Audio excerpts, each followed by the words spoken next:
जय श्री कृष्णा दोस्तों।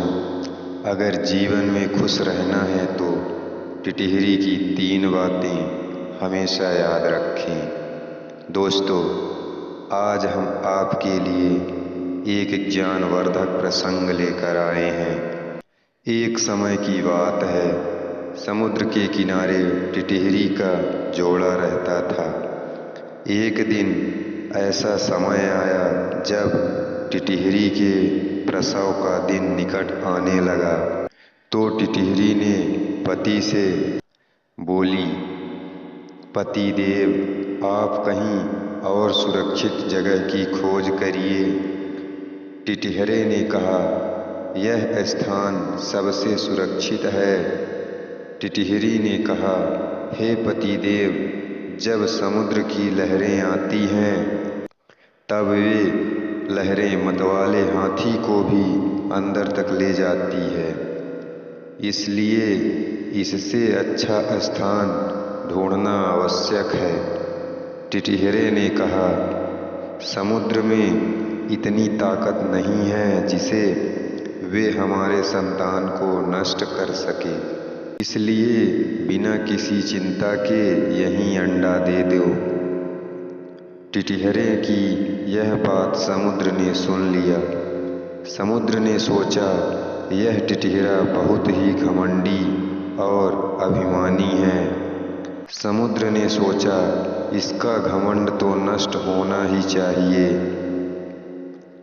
यह सुनकर समुद्र ने टिटहरी के अंडे को लहरों के साथ डुबा दिया। टिटहरी ने अंडों को समुद्र में बहते देखकर वह रोने लगी।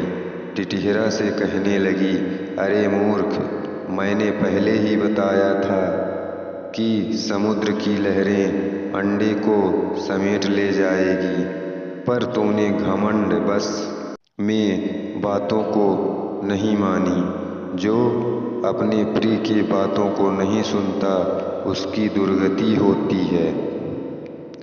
ऐसा बुद्धिमानों में भी वही होता है जो बिना आयु विपत्ति का ही अपना उपाय सोच लेते हैं एवं जिनकी बुद्धि तुरंत ही अपने रक्षा का उपाय सोच लेती है। जो होगा देखा जाएगा, ऐसा बोलने वाले लोग जल्द ही नष्ट हो जाते हैं। टिटहरी की यह बातें सुनकर टिटहरा ने कहा, हम किसी और की तरह मूर्ख नहीं हूँ, मेरी बुद्धि देखती जा।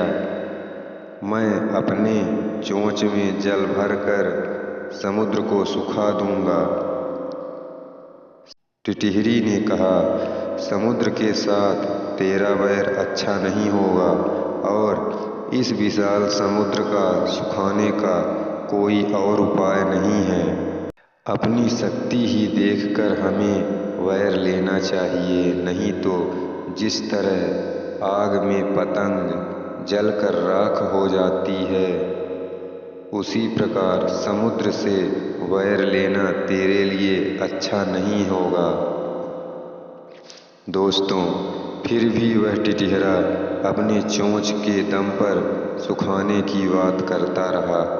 टिटहरी ने फिर से कहा, जिस समुद्र को सभी नदियाँ, गंगा, जमुना जैसी अनेकों नदियाँ निरंतर जल से भर रही हैं, उस विशाल समुद्र को ये तेरी छोटी सी चोंच, जिसमें बूंद भर जल ही आता है, वह कैसे समुद्र को सुखा पाएगा।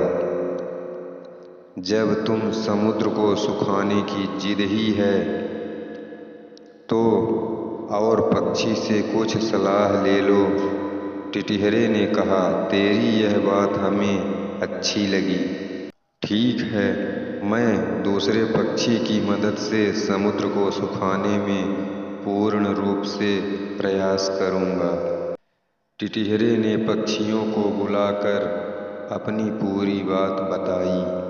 तब पक्षी बोले, सभी इसके लिए संभव नहीं हो सकता, किंतु हमारा एक मित्र गरुड़ है, वही कुछ कर सकता है।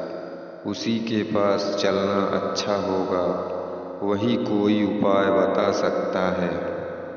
सभी पक्षी सहित गरुड़ के पास पहुँचे और अपनी बीती हुई सारी बातें बताई और बोले, इस समुद्र ने पक्षियों के ऊपर अपमान किया है, इस अपमान का बदला लेना चाहिए।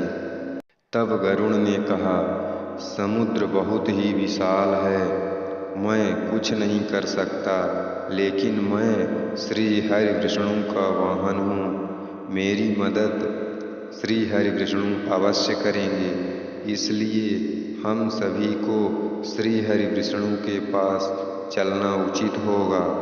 श्री हरि विष्णु बहुत ही दयालु हैं, वे परमपिता परमात्मा हैं, वही हम सभी पक्षियों की आपत्ति को दूर करेंगे। तब सभी पक्षी गरुड़ के साथ श्री हरि विष्णु के पास पहुँचे। गरुड़ ने श्री हरि विष्णु से पूरी बात बताया। तब श्री हरि विष्णु समुद्र के पास पहुँचे। समुद्र, तूने टिटहरी के अंडे को अपने में समा लिया है, मेरा आदेश है टिटहरी के अंडे को वापस कर दे। भगवान विष्णु का आदेश पाते ही समुद्र ने अपने जल को समेट लिया, जिससे टिटहरी को अपने अंडे मिल गए। दोस्तों, टिटहरा अपनी पत्नी के बातों पर ध्यान नहीं दिया और वह घमंडवश लड़ बैठा और उसमें गलती टिटहरा की थी, लेकिन समुद्र द्वारा किए गए कार्य से टिटहरी और उसके बच्चे को दुख मिला। इसलिए समुद्र और टिटहरा ने श्री हरि विष्णु से माफ़ी मांगी और प्रणाम किया, और भगवान तो बड़े ही दयालु हैं, उन दोनों को, समुद्र और टिटहरा को क्षमा कर दिया। जय श्री कृष्णा। राधे राधे।